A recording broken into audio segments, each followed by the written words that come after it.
Wonderful room this is. You can feel the presence. Really, quite amazing. I am aware when I come up here, almost immediately, of a lady in distress. She's a young lady wearing a blue dress with one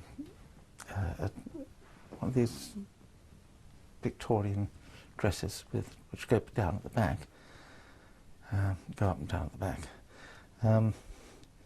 And I got the name Anne.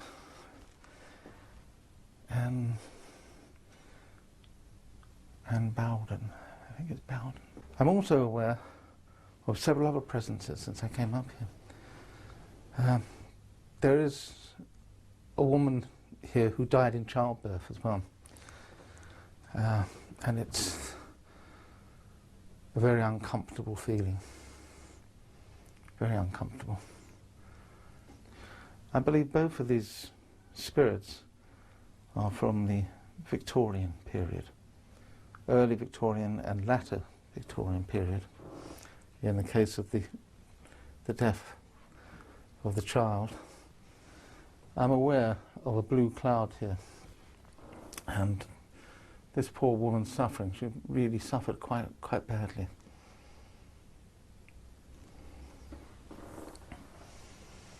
I'm also aware up here of a man who had something to do with hanging.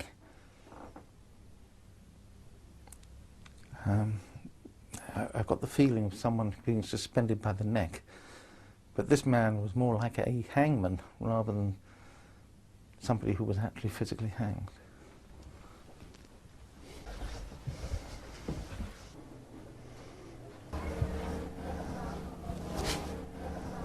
And in this room, I'm very much aware of a very happy clergyman, I would call him, who used to spend a lot of time looking out this window. He's quite a happy chap, his own way. I'm also aware here of a lot of sickness, and unfortunately it seems that a lot of young children died here. I'm seeing young boys and young girls. It's very strange. It's like almost like a family of children. And the feeling of sickness is really quite potent, quite powerful. In fact, I find it almost overwhelming. The memory that's been retained here of this sickness is terrible. But equally, the memory of this clergyman, who is quite a happy person, is quite extreme. I got the name Peter. I got the name Peter, and it's strange. I've got a name like Ptolemy, which is a very odd name, but that's what I got. Somebody just cried the name Ptolemy. On the whole, this is a very, very incredibly haunted part of the hotel, the Belfry suite. To this side, when you come in this side, where the what name is, I don't know if you ever noticed when you go in there, you might feel a little bit sick, and you can smell. You can actually smell vomit in the Belfry. All right, yeah. In that what's name, you can actually, I mean, psychically, I say, you can actually physically smell vomit. And I saw 4 small children. There were 3 girls and a boy, and they were, as I said, I think it was cholera or something like that, but really quite nasty. Yeah. The Anne Bowden, if you can find any records, but she, I would say, would be early Victorian, 1820s to 1820s, 1840s, late William IV, early Victorian. The priest, or the he seemed to me to be more than a priest, a high-ranking clergyman. I would say that he was probably 1780s, 1790s.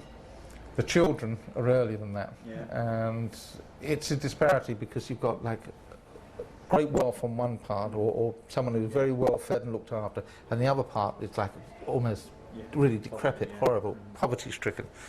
The most powerful one is the girl, is Anne, in that room.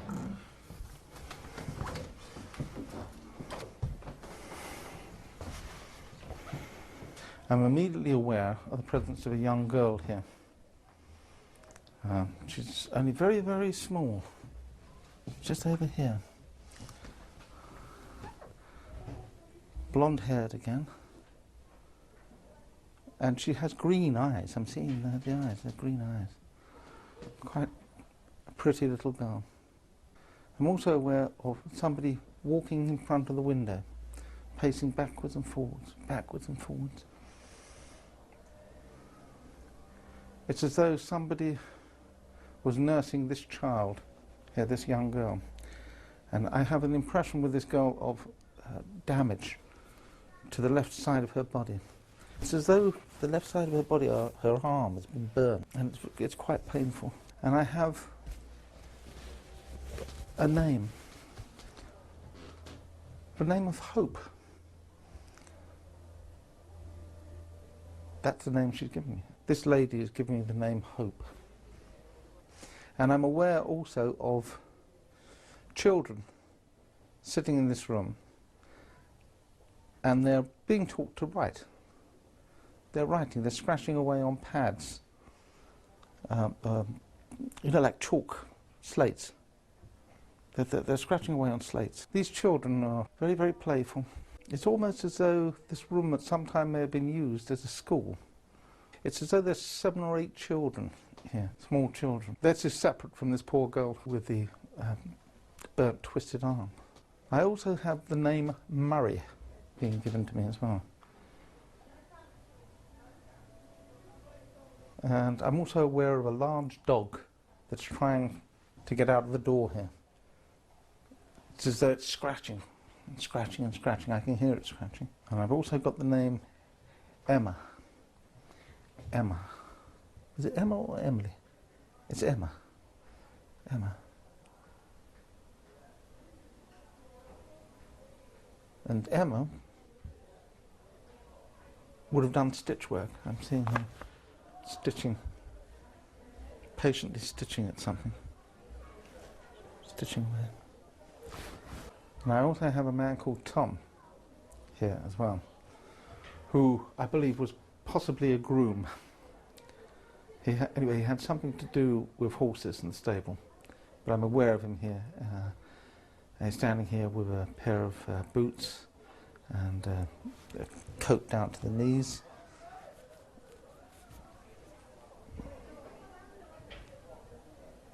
Yes.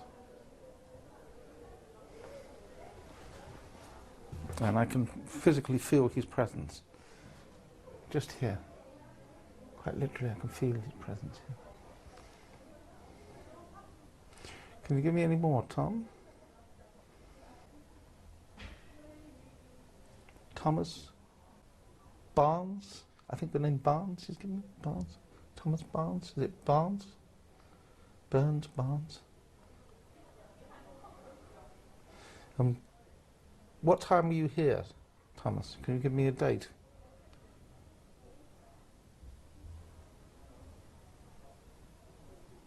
Seventeen 1786?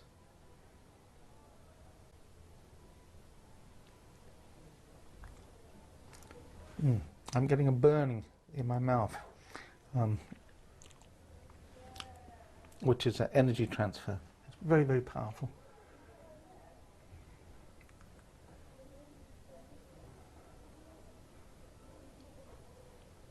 Tom, can you move the chandelier for me here?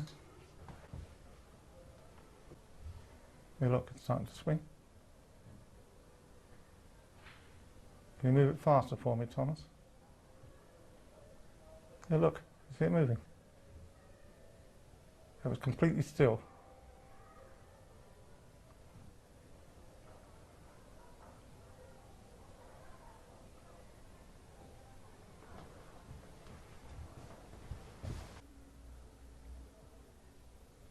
Yes, the overriding impression I get in this room really is of children, and they seem to be learning their lessons. This lady who's quite matronly is looking after them and is teaching them their lessons. Not an unhappy feeling at all. In fact, quite the reverse. These children are quite playful, running around. And also there's the presence of this dog. I'm really aware of this dog scratching on the door here, trying to get out. He's making a hell of a noise. I say there's this man, Tom, who definitely had something to do with horses, which is about the same period as the children, I believe. And as I say, these children, very, very noisy, boisterous children. But on the whole, overall, quite a nice feeling.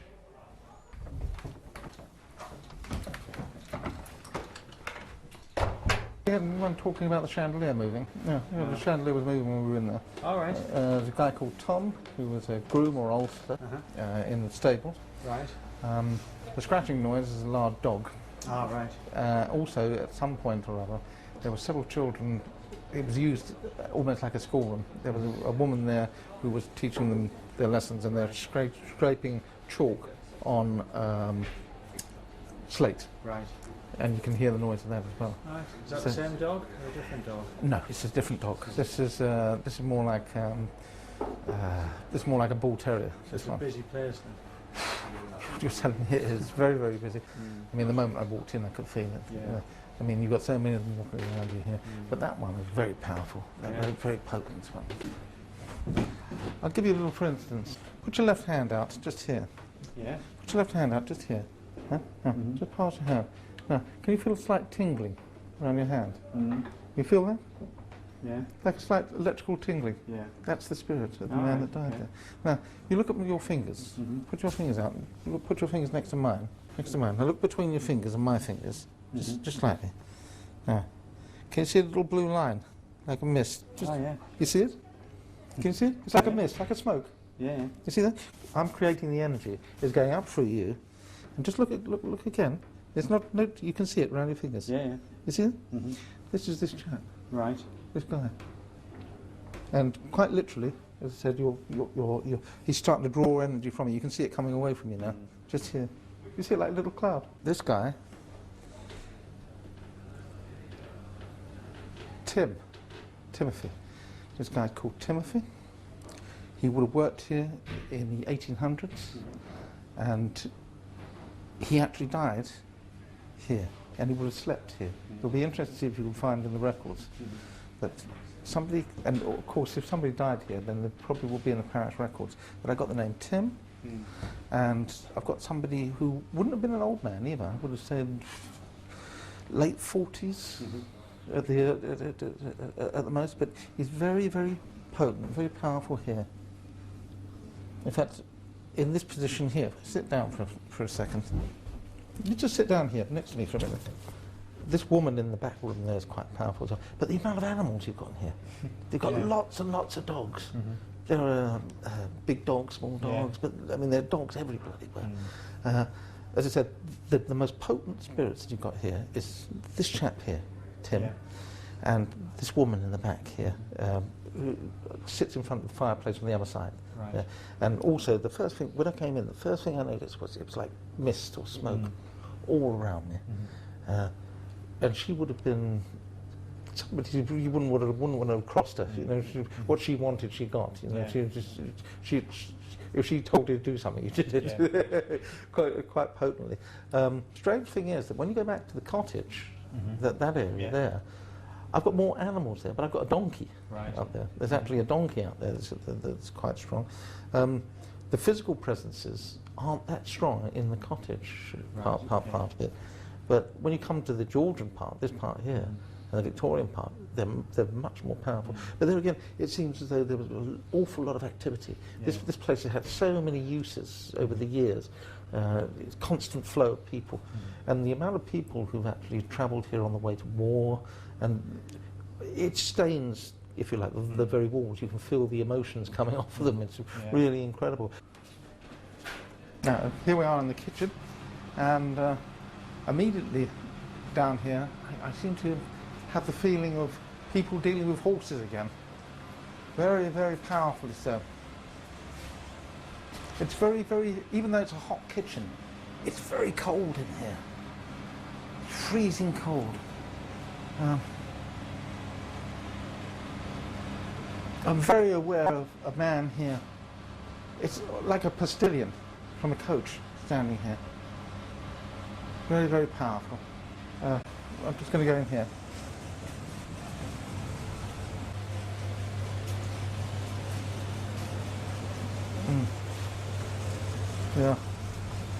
I'm aware of a large man here. Aware of a large man here who had problems with his stomach. Very bad problems in the stomach area.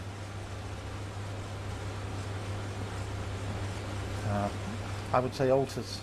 Fairly heavy. He's got heavy jowls. He's wearing a waistcoat. He's wearing a yellow waistcoat with what appears to be a couple of stripes going down them. And he suffered very badly with his stomach. Also, this man had strained himself. I feel like a rupture.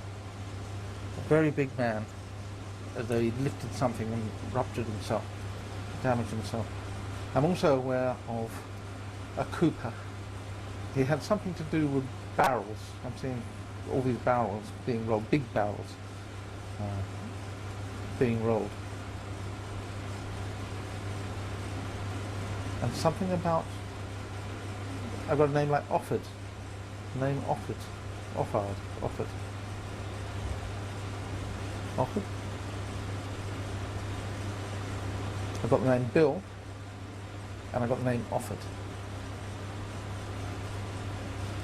And now, as I said, I think we'll go to the cellar now.